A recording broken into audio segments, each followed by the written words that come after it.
জানিয়ে দেব সর্বশেষ আপডেট বাংলা সংবাদের শুরুতেই শিরোনাম।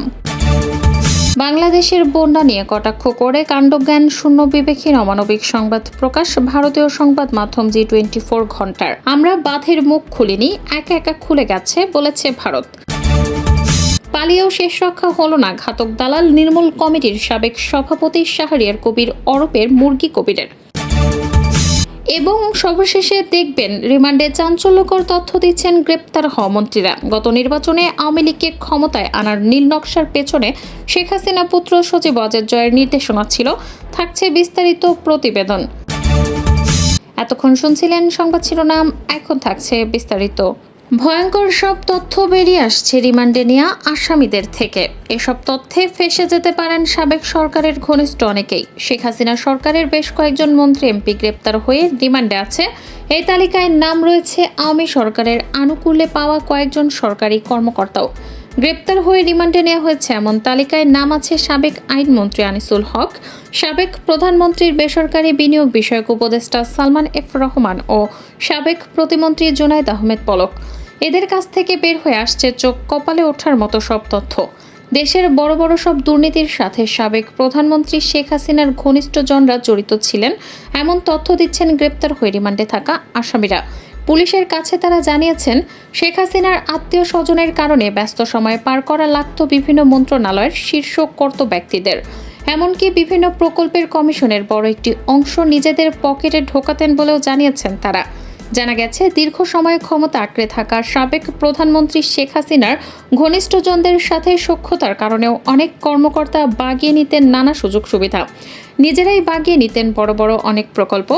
রিমান্ডে জিজ্ঞাসাবাদে এমন সব চাঞ্চল্যকর তথ্য বেরিয়ে এসেছে গ্রেফতারকৃতদের থেকে। রিমান্ডে জিজ্ঞাসাবাদে গ্রেফতারকৃতদের এমন তথ্যে রীতিমতো চোখ কপালে উঠেছে তদন্ত সংশ্লিষ্টদের। তবে তাদের দেওয়া সব তথ্যই আমলে নেওয়া হচ্ছে না, করা হচ্ছে নিবিড় যাচাই বাছাই। জানা গেছে, শেখ হাসিনার সাবেক উপদেষ্টা সালমান এফ রহমান জিজ্ঞাসাবাদে জানিয়েছেন, বিভিন্ন সময় সামাজিক যোগাযোগ মাধ্যমে ফোনালাপ ফাঁসর পেছনে শেখ হাসিনা পুত্র সজীব ওয়াজেদ জয়ের নির্দেশনা ছিল। এছাড়াও গত নির্বাচনে আওয়ামী লীগকে ক্ষমতায় আনার নীল নকশা করেছিলেন সাবেক তথ্য প্রতিমন্ত্রী মোহাম্মদ আলী আরাফাত।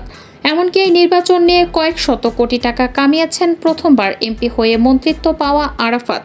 সালমান দাবি করেছেন, দেশের জ্বালানি খাতের সবকিছুই নিজেই ডিজাইন করতেন নসরুল হামিদ বিপু।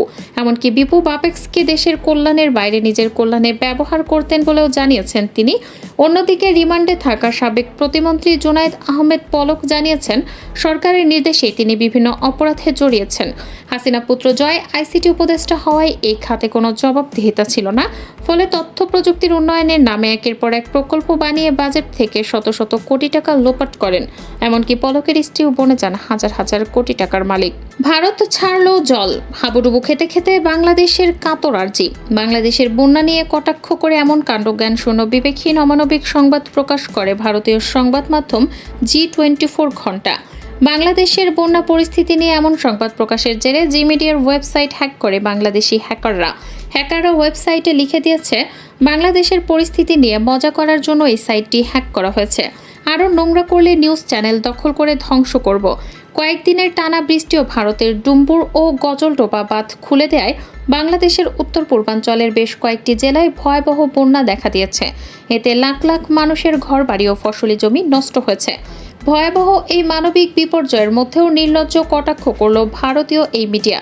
ভারতীয় মিডিয়ার নির্লজ্জ কটাক্ষের জবাবে বুধবার রাত 12টার পর থেকে জি মিডিয়ার ওয়েবসাইটে ঢুকলে ওয়েবসাইটটি বন্ধ দেখাচ্ছে এবং সেখানে লেখা রয়েছে, সিস্টেম অ্যাডমিন বিডি কর্তৃক ওয়েবসাইটটি হ্যাক করা হয়েছে।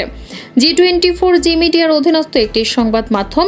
এর আগে বুধবার বিকেলে G24 ঘণ্টার একটি সংবাদ সামাজিক যোগাযোগ মাধ্যমে ছড়িয়ে পড়ে। সেখানে দেখা যায়, ভারতীয় সংবাদ মাধ্যমটি লিখেছে, ভারত ছাড়লো জল, হাবুডুবু খেতে খেতে বাংলাদেশের কাতর আর্জি। শিরোনামটি নিয়ে ব্যাপক ক্ষোভ প্রকাশ করেন বাংলাদেশি সামাজিক যোগাযোগ মাধ্যম ব্যবহারকারীরা।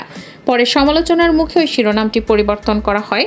G24 এর ওই নিউজের ভেতরে বলা হয়, কয়েকদিনের টানা বৃষ্টিতে ভয়াবহ বন্যা দেখা দিয়েছে ত্রিপুরায়। এতে এখন পর্যন্ত 7 জন নিহত হওয়ার খবর পাওয়া গেছে। নিখোঁজ রয়েছেন আরও 2 জন। বন্যার কারণে ডম্বুর জলবিদ্যুৎ প্রকল্পের বাঁধ খুলে দিয়েছে কর্তৃপক্ষ। আর সে কারণেই ভাসতে চলেছে বাংলাদেশ। অন্যদিকে বাংলাদেশের পূর্ব সীমান্তবর্তী অঞ্চলে ভারত কোনো বাঁধের মুখ খুলে দেয়নি বলে দাবি করেছে দেশটির পররাষ্ট্র মন্ত্রণালয়। অতিরিক্ত পানির চাপে সেটি একা একাই খুলে গেছে বলে দাবি করেছে তারা। আজ এ নিয়ে একটি বিবৃতি দিয়েছে ভারতের পররাষ্ট্র মন্ত্রণালয়ের মিডিয়া সেন্টার। ছাত্র জনতার গণ অভ্যুত্থানের মুখে পদত্যাগ করে শেখ হাসিনা ভারতে পালিয়ে যাওয়ার পর আত্মগোপনে চলে যায় আওয়ামী লীগের নেতাকর্মী থেকে শুরু করে সরকারের সুবিধাভোগীরা। আওয়ামী লীগের অনেক রুই কাতলা ধরা পড়লেও খোঁজ নেই অনেক হোমরা চোমরার। এরই মধ্যে সামাজিক যোগাযোগ মাধ্যমে রীতিমতো পোস্ট দিয়ে খোঁজা হচ্ছে একজনকে। তিনি আর কেউ নন, ঘাতক দালাল নির্মূল কমিটির সাবেক সভাপতি শাহরিয়ার কবির, যিনি বলেছিলেন যারা বাংলাদেশকে পাকিস্তান বানাতে চায় তারা পাকিস্তানে ফিরে যাক। শেখ হাসিনার হাতেই বাংলাদেশ নিরাপদ, দেশ পরিচালনায় শেখ হাসিনার বিকল্প নেই। অথচ মুশতারি শফির গ্রন্থের বর্ণনা অনুসারে শাহরিয়ার কবির 1971 সালে পাকিস্তানি বাহিনীকে মুরগি সরবরাহ করেছিলেন।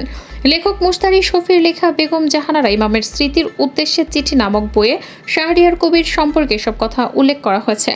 বর্তমানে পালিয়ে থাকলেও আওয়ামী লীগ সরকারের আমলে বিভিন্ন টকশো সভা সেমিনারের সরব উপস্থিতি ছিল শাহরিয়ার কবিরের। কখনো তাকে বলতে শোনা যায় দেশ পরিচালনায় শেখ হাসিনার বিকল্প নেই, কখনো তিনি বলেন সারা দেশের সরকারের নিজস্ব অর্থায়নে মডেল মসজিদ নির্মাণ সংবিধান পরিপন্থী। 560টি মডেল মসজিদ বানাচ্ছে সরকার কাদের টাকা দিয়ে? আমাদের জনগণের ট্যাক্সের টাকা দিয়ে এগুলো বানানো হচ্ছে, এটা সংবিধান পরিপন্থী। আবার কখনো তাকে বলতে শোনা যায় কোরআনের শাসন দিয়ে বাংলাদেশ চলবে না। আর দ্বাদশ জাতীয় সংসদ নির্বাচনের পর এক আলোচনা সভায় তিনি বলেন দ্বাদশ সংসদ নির্বাচনের মাধ্যমে জাতীয় সংসদ প্রথমবারের মতো রাজাকার মুক্ত হয়েছে। এদিকে 2013 সালের শাপলা চত্বরে হেফাজতের সমাবেশে গুলি চালিয়ে গণহত্যার অভিযোগ দায়ের করা হয়েছে আন্তর্জাতিক অপরাধ ট্রাইব্যুনালের তদন্ত সংস্থায়। সাবেক প্রধানমন্ত্রী শেখ হাসিনার ঘাতক দালাল নির্মূল কমিটির সাবেক সভাপতি শাহরিয়ার কবির, ইতিহাসবিদ মুনতাসির মামুন এবং গণজাগরণ মঞ্চের আহ্বায়ক ইমরান এইচ সরকার সহ 19 জন আসামি করে এই অভিযোগ দাখিল করা হয়েছে। এ নিয়ে শেখ হাসিনার বিরুদ্ধে গণহত্যার অভিযোগে আন্তর্জাতিক অপরাধ ট্রাইব্যুনালে তদন্ত সংস্থায় 3টি মামলা দায়ের করা হয়েছে। শেখ হাসিনার আকস্মিক পদত্যাগ ও দেশ ত্যাগে বিস্মিত হয়েছেন আওয়ামী লীগ সরকারের তৎকালীন অনেক মন্ত্রী ও নেতা। ভারতীয় সংবাদ মাধ্যম ইন্ডিয়ান এক্সপ্রেসকে এমনটি জানিয়েছেন তারা। শেখ হাসিনা সরকারের পতনের পর তৎকালীন মন্ত্রী থেকে শুরু করে সংসদ সদস্য শীর্ষ নেতারা পালিয়ে বেড়াচ্ছেন, আতঙ্ক ভয়ে আত্মগোপনে আছেন। আবার বেশ কয়েকজনকে গ্রেপ্তার করা হয়েছে। আত্মগোপনে রয়েছেন সাবেক মন্ত্রী সহ আওয়ামী লীগের বেশ কয়েকজন নেতার সঙ্গে কথা বলেছে ইন্ডিয়ান এক্সপ্রেস। তাদেরই একজন ইন্ডিয়ান এক্সপ্রেসকে বলেন, আপা আমাদের ছেড়ে গেছেন। আওয়ামী লীগের সূত্র থেকে জানা যায় তিনি যখন চলে যাওয়ার সিদ্ধান্ত নেন তখন তার মন্ত্রিসভা এমনকি তার ঘনিষ্ঠ মিত্ররা পুরোপুরি বিস্মিত হয়ে যায়।